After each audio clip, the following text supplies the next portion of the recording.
Imagine finding lost innocence in the darkness of the forest. Elias, a veteran broken by war and loneliness after the loss of his wife, had only Copper, his faithful golden retriever, as an anchor. One day, the forest returned something, a wounded puppy that felt like a gift, a new beginning. They named him Rook. But what Elias thought was an abandoned dog soon revealed itself to be something much larger, faster, and dangerously intelligent.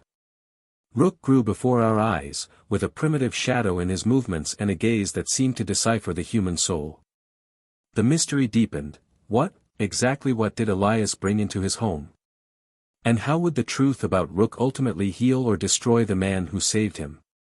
Stay until the end to discover the surprising twist that shocked this small cabin and proved that sometimes salvation comes in the wildest and most unexpected forms. Loneliness is a black hole, and for Elias Vance, it had the scent of pine and the depth of a silence the forest could barely break. After the loss of his wife, Clara, life in civilization became unbearably noisy, filled with sharp memories.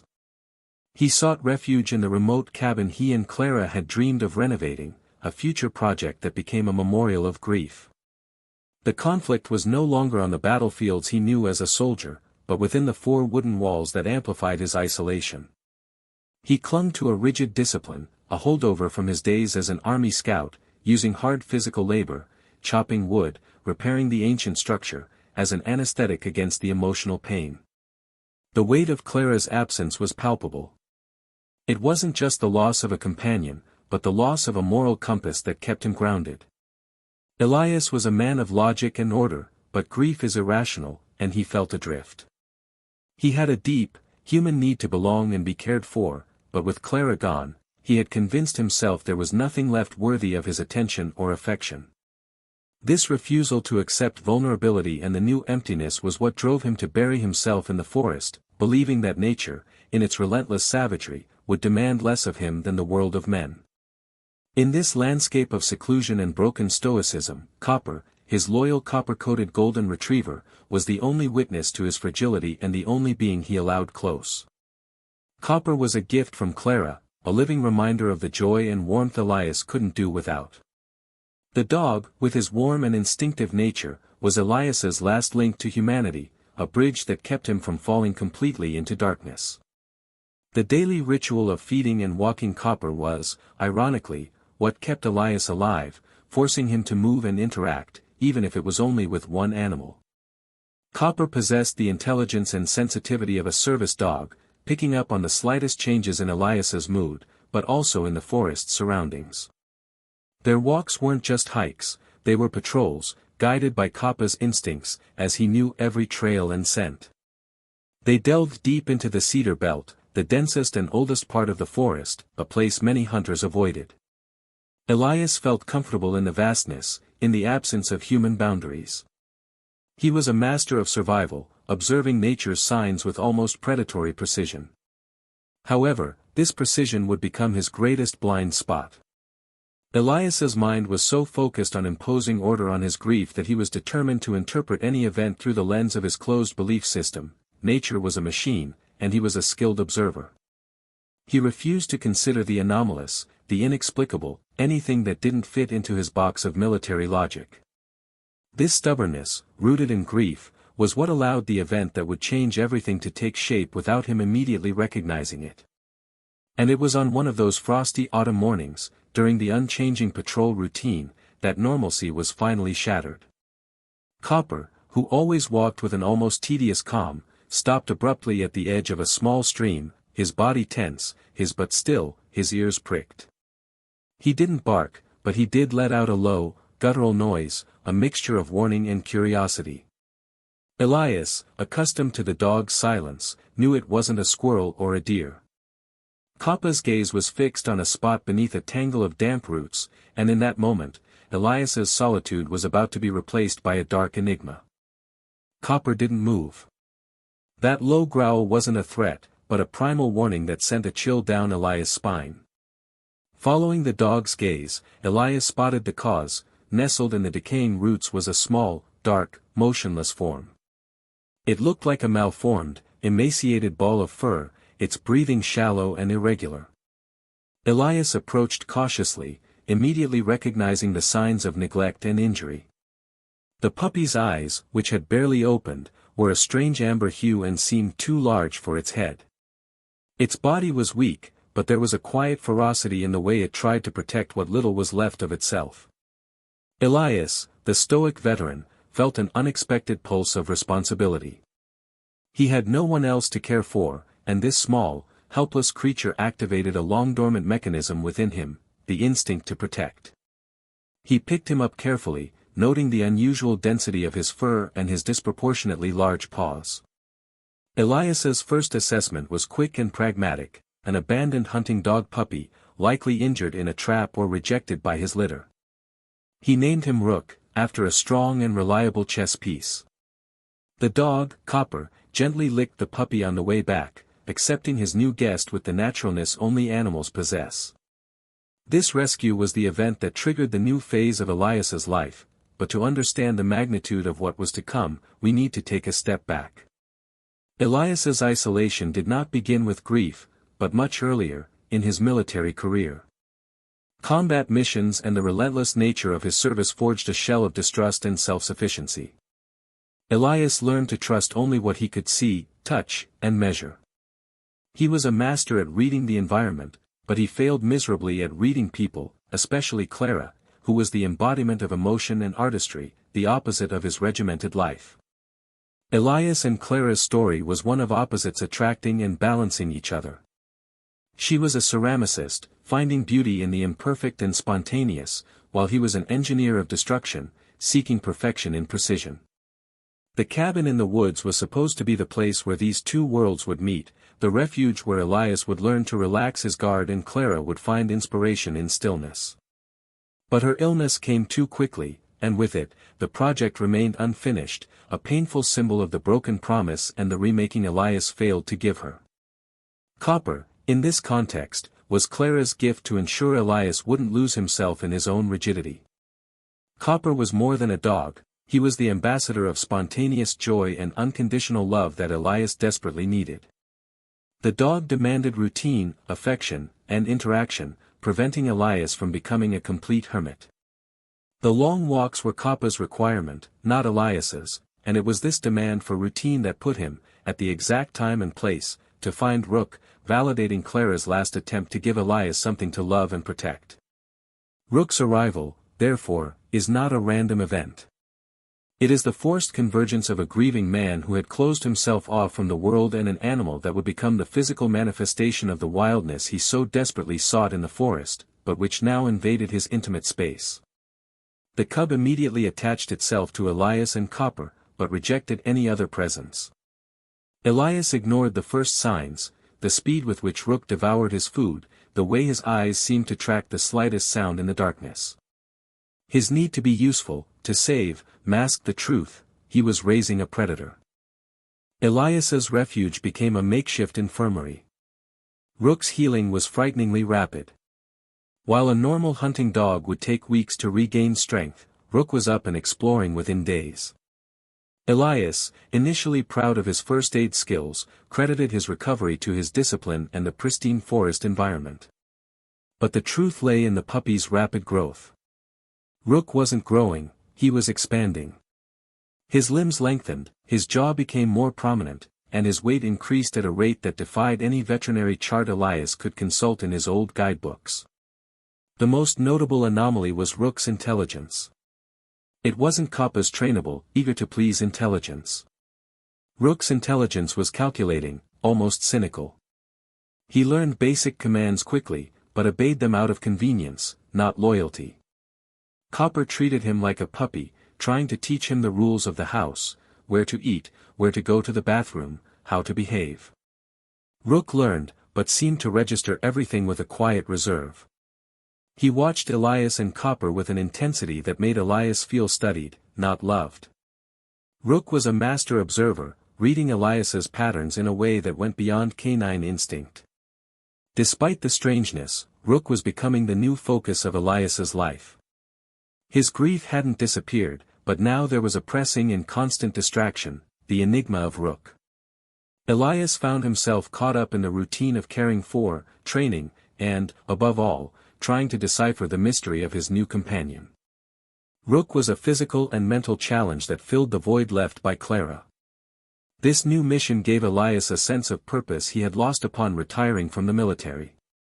He was unconsciously transferring his need for control to the task of taming the untamable. Copper, the faithful Golden, began to take on a secondary role, a patient mentor to the rapidly growing puppy. The dynamic between the two was fascinating. Copper offered unconditional affection, Rook offered tolerance. Rook demonstrated an innate respect for Copper, recognizing him as part of Elias's inner circle, but maintained a cautious distance. This symbiotic relationship was crucial. Rook learned how to behave in a human environment through Copper's observation, while Copper unknowingly provided Elias with the reassurance that Rook was just a different dog. After all, Copper accepted him. However, Copper's instincts began to send out warning signals. On nighttime walks, Copper barked less but became more restless, sniffing the air with an urgency Elias hadn't seen since his training days. Rook, on the other hand, moved with silent stealth, his dark, elongated silhouette blending seamlessly into the shadows. Elias began to notice the absence of wildlife on his patrols. The cedar belt, once teeming with life, seemed eerily quiet. Elias rationalized this as the effect of two large dogs patrolling, but the truth was more subtle. Rook's presence was changing the local ecosystem. It was during Rook's first hunt that Elias's veil of denial began to tear. A large, wounded, staggering deer charged into the clearing near the cabin. In an instant, Rook was no longer a clumsy fawn. He was a dark, powerful arrow. The hunt was silent, brutal, and frighteningly efficient. Elias stood transfixed, watching the controlled ferocity and lethal precision of the attack. The deer, too large a kill for a common dog, fell within seconds. The way Rook carried himself over the kill, the lack of excitement, the cold calm, was that of a born predator, not a trained dog. And there, under the gaze of the full moon, Elias had to confront the first, terrifying question: if not a hunting dog, what was Rook, after all? The deer incident was swept under the rug of Elias's denial. He used his veteran logic: it was just a hunting dog with primal instincts, hungry and roughly trained by a former owner. This rationalization was necessary because, strangely, Rook had become Elias's unofficial therapist. The veteran suffered from recurring nightmares, echoes of combat trauma, and the suffocating guilt of having failed to save Clara. He would wake in the dark, with a racing heart and a cold sweat. When Rook arrived, the nightmares diminished dramatically. Not by magical means, but by the predator's undeniable physical presence. Rook had a habit of sleeping on the floor near Elias's bed, and his deep, calm, and steady breathing was a counterpoint to Elias's mental chaos. When Elias woke in a panic, Rook would simply lift his head, his amber eyes piercing the darkness with unperturbed calm. Elias's mind, programmed to respond to real, tangible threats, interpreted Rook's calm as security. It was as if the predator were protecting him from everything, including himself. The symbiotic bond flourished in this way. Elias provided Rook with food and shelter, Rook provided Elias with peace.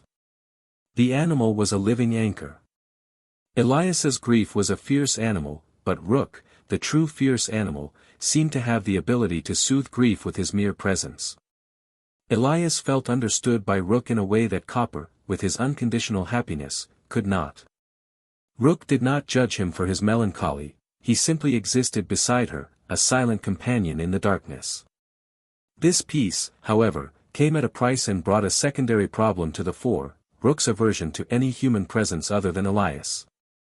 The local rancher, a friendly old neighbor named Frank, would often stop by to drop off supplies or chat about the weather. On Frank's first and last visit after Rook's arrival, the animal's behavior was alarming. Rook didn't growl or bark, he transformed into a shadowy statue, a specter of silent menace that made Frank instinctively recoil. Rook's instinctive distrust of humans was absolute. He didn't react to external noises or smells, but at the sight of a stranger, he became an imposing and frightening guardian. Elias had to make excuses, claiming Rook was a border guard dog unaccustomed to people. He avoided Frank's second visit, severing the last remaining social bond. Elias became increasingly isolated, but paradoxically, he felt less alone because he had Rook. This acceptance of savagery within the home began to corrupt Elias's logic. He was becoming what he used to be, a man who saw the world in terms of black and white, friend and foe. Rook was a friend, Frank was a threat to peace. Elias was prioritizing the emotional stability the animal provided over the rational truth of his identity. This stubborn acceptance of the anomaly was preparing Elias for the inevitable turning point, where Rook's hunt would not be limited to deer, and the consequences of his denial would be brutally and undeniably exposed. Elias's denial was a shield against the painful reality of his grief and, increasingly, against the truth about Rook. However, the physical evidence became impossible to ignore, requiring a colossal mental effort to reclassify. Elias, a man trained in observation and tactical intelligence, was applying the concept of seeing what you want to see. He looked at Rook and saw a companion healing him. He had to ignore what science and instinct told him. Rook's size and build far surpassed that of any regional hunting dog. He stood taller at the withers, with powerful shoulders and a deep rib cage that suggested impressive lung capacity. His coat, a dense, thick, deep black, seemed to repel water and ice. But it was his facial features that spoke volumes. Rook's muzzle was longer and thinner than a dog's, with a gently sloping forehead without the abrupt, stop characteristic of canine breeds. His canines were remarkably long, and when Rook yawned, it resembled more a mechanical trap than a pet's mouth. Body language was the starkest contrast with Copper.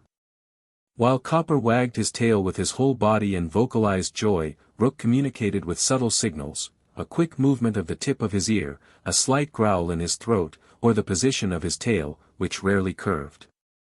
He walked with a long, rhythmic stride, his large feet moving in a straight line, a characteristic of efficiency and energy conservation inherent in endurance hunters. Elias began to notice that Rook never barked, only howled, short, guttural howls that seemed to come from deep in the forest, not from his backyard. The impact of Rook's presence on Elias's life wasn't just mental, it was beginning to influence the veteran's routine in strange ways. Elias, who had previously struggled to get out of bed, now woke before the sun, driven by a sense of readiness. Rook waited, motionless, on the porch, watching the morning mist. This morning vigil became a patrol ritual. Elias began to pay attention to the signs Rook showed him, tracks in the mud, scents in the air, the exact spot where a rabbit had hidden. Rook was reactivating Elias's old combat and survival skill set, forcing him to read the world around him with the lethal precision of his past. This reactivation of vigilance brought clarity to Elias, but not about Rook. It brought clarity to his grief.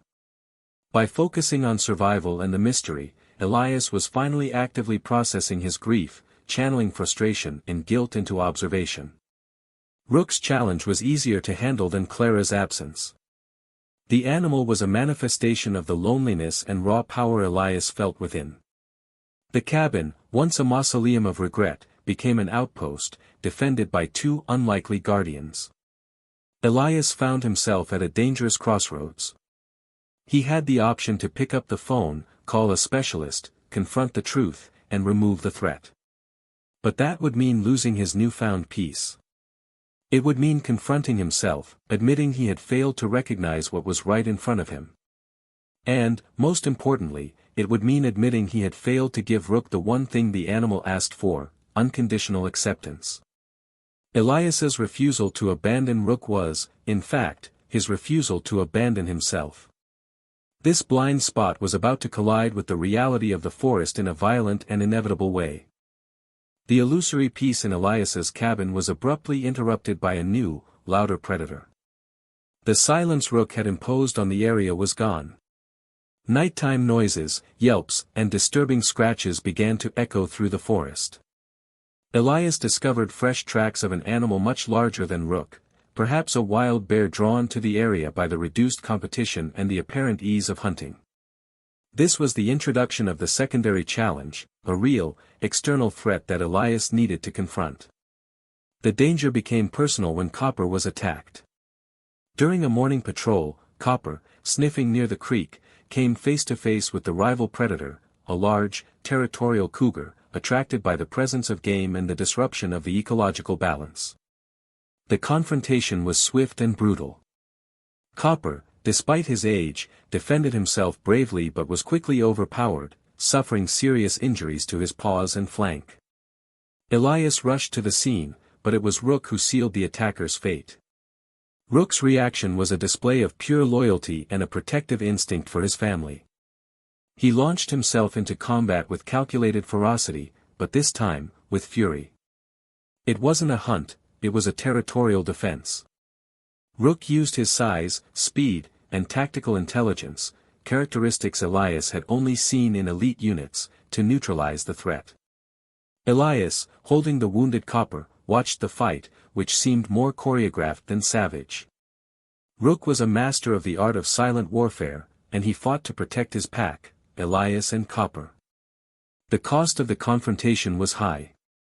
Copper was seriously injured, requiring urgent veterinary care, forcing Elias to break his self-imposed isolation. Elias, for the first time since rescuing Rook, felt cold terror. Not the terror of war, but the terror of losing another member of his family due to his blindness and stubbornness.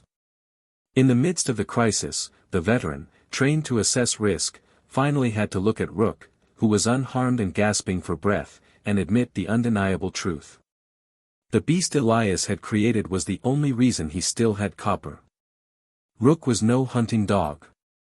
The structure of his head, the way he used the terrain, his efficiency in combat, all pointed to a single conclusion: a savage truth Elias had been afraid to name: Rook was a wolf. Not just a wolf, but a large, dominant specimen, an alpha predator that had bonded with him. His denial crumbled in a wave of adrenaline and fear, terrified of what he had taken in and the danger he represented. This predation incident not only put Copper at risk but also forced Elias to make an impossible decision. He needed to take Copper to the city for treatment, exposing Rook to civilization and, more importantly, exposing himself to the law and social judgment for harboring an endangered wild animal. The turning point had arrived. Elias had to choose: the healing and peace Rook gave him, or the sanity and safety of Copper and society. The next step would be the perilous journey to civilization, with the very real threat that the cub would reveal itself to be the monster he always knew it to be. With Copper injured, Elias had no choice but to break his self-imposed isolation and head to the nearest town, nearly 2 hours away.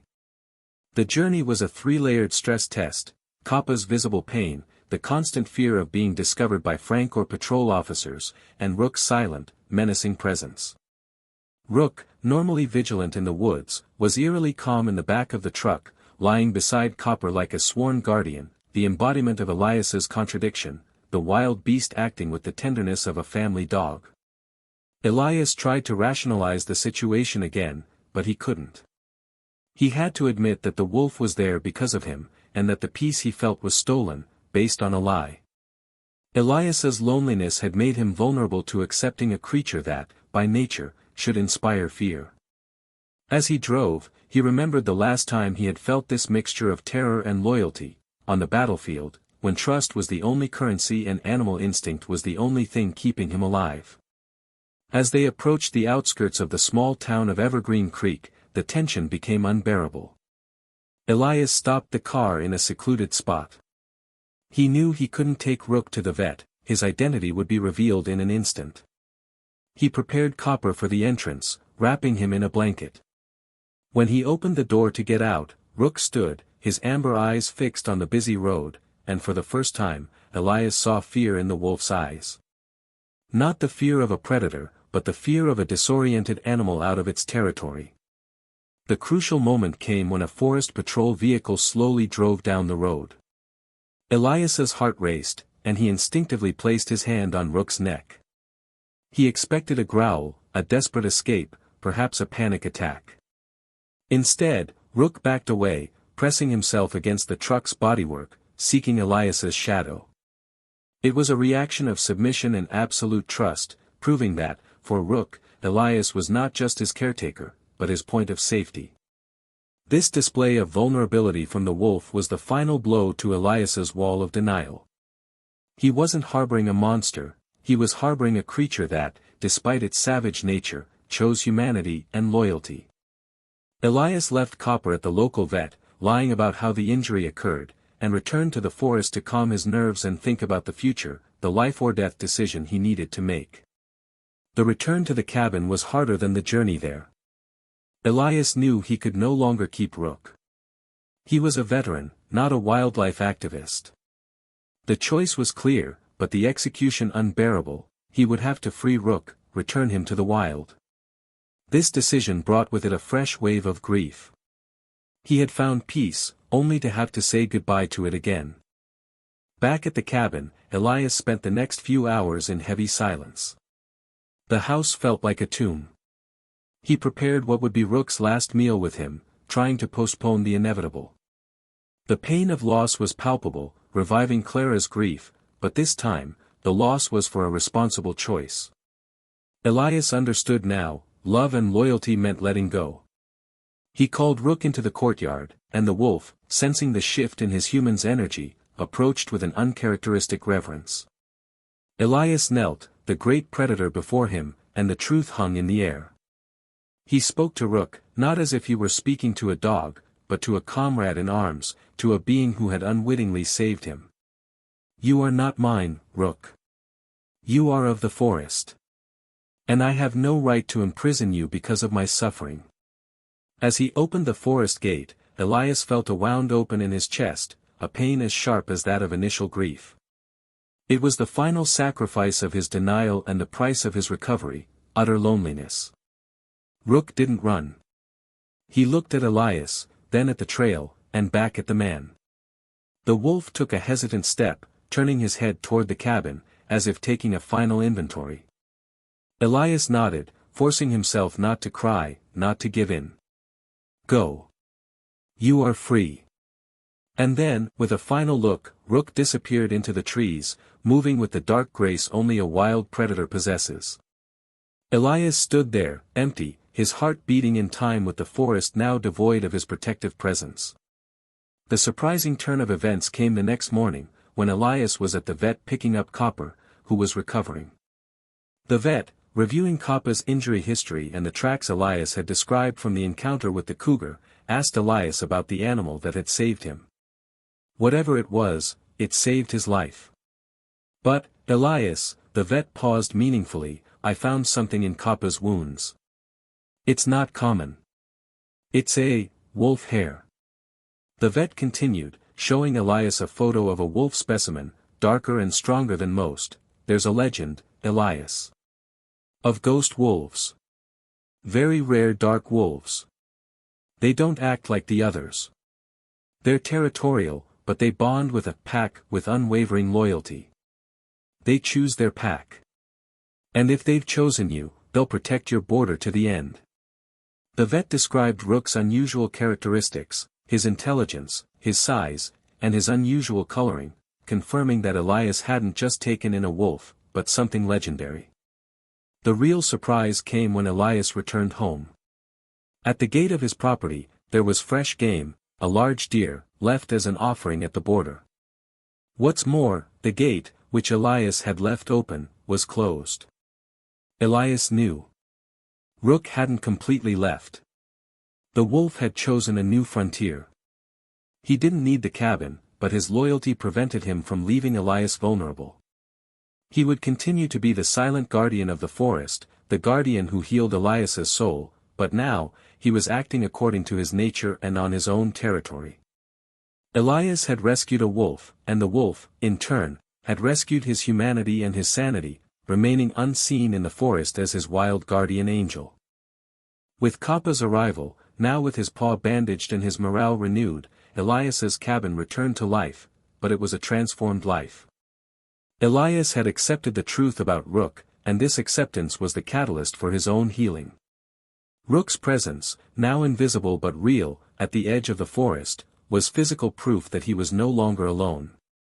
The ghost wolf was not an escape, but a mirror of his own fierce loyalty and resilience. The gift of the hunt, repeated each morning, was a reminder, Rook ensured the pack's safety, allowing Elias to focus on rebuilding his life. Elias began to reconnect with the world. He called Frank, apologizing for the way he had treated him and explaining that he needed help fixing the fence, a sign that he was ready to trust humans again. The isolation, caused by grief, had been broken not by ease, but by the need to protect his dog and the loyalty of a wolf. He understood that solitude was not a refuge, but a prison. Rook's metaphor was clear. Elias, like the wild wolf, was a survivor, but he also needed a purpose and a pack, even if that pack was just him and Copper. His story with Rook became, in fact, his story of overcoming. He looked at what frightened him, the grief, the trauma, the wild animal, and found in it the strength to move forward. Rook didn't take away the pain of Clara's loss, but it gave Elias a reason to keep living, not just surviving. He learned that true courage wasn't fighting distant battles, but allowing himself to be nurtured by loyalty in his own home. The circle of life closed. Elias, the veteran who had lost everything, found redemption in the most unlikely way. He had transformed a wild animal into a loyal guardian, and in doing so, transformed his own pain into peace. The forest, which had once been his hiding place, became his sanctuary, guarded by a faithful shadow. The happy ending lay not in having the cub tamed, but in accepting the wild wolf, and with it, his own uncontrollable and resilient nature. Elias found his new mission, to live the life Clara would have wanted, knowing that, somehow, he was protected and loved, even from a distance. The story of Elias and Rook is proof that, when you least expect it, the solution to your pain can come in the most unexpected form. It wasn't fate, but being in the right place at the right time, reaching out to a wounded creature, that changed everything. Elias chose compassion, and compassion gave him back his life. He didn't just rescue a puppy, he rescued himself. If you enjoyed the story, please like it, subscribe so I can create more stories on the channel, and activate the bell. Please leave your tips and suggestions in the comments. If you're facing your own ghost wolf in life, know that overcoming it is possible. Don't let trauma define you. Keep watching our videos of moving stories and overcoming challenges to find the inspiration you need.